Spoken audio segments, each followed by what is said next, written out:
In this video, I'm going to cover exactly what was included in the $484 billion stimulus package that the president just signed into law on Friday. It's called the Paycheck Protection Program and Healthcare Enhancement Act. I know it's pretty confusing because there are so many headlines out there about a $1,000 check, $2,000 stimulus payment, rent cancellation, and more. So in this video, I'm going to set the record straight about what actually was included and what wasn't. And later on in the video, I have good news about the $2,000 stimulus check. Hi, I'm Erika. I'm a lawyer, and on this channel I cover personal finance, and right now I'm keeping you updated on everything related to stimulus checks and stimulus packages. I've gone ahead and read the entire bill that is now a law so that you don't have to. So first let's talk about what was included. I'm going to just cover the 5 key things. So number 1, it adds $310 billion to the Paycheck Protection Program, which offers loans for small businesses. The CARES Act included $349 billion for this program, but that quickly ran out on April 16th, so this just adds another $310 billion to that program. People were furious because a lot of public companies got these loans which were meant for small businesses. For example, you'll see that Potbelly got $10 million.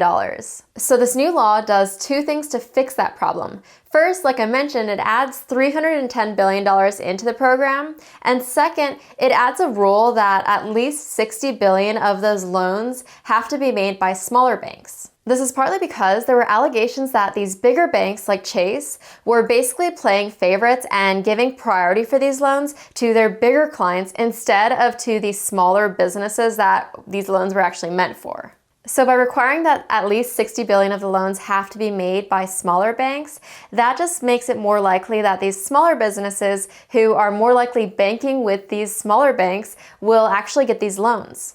Number 2 is $10 billion for EIDL grants. The CARES Act originally had $10 billion for these EIDL grants, but that ran out in 14 days, so this just adds an additional $10 billion to that bucket.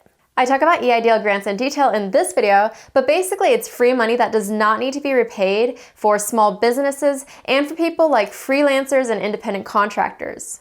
If you're a freelancer, or even if you have a side hustle, you probably qualify, and I've had tons of people reach out to me on Instagram saying that they didn't realize they qualified until they watched that video, so be sure to take a look at that so that you don't miss out on that free $1,000.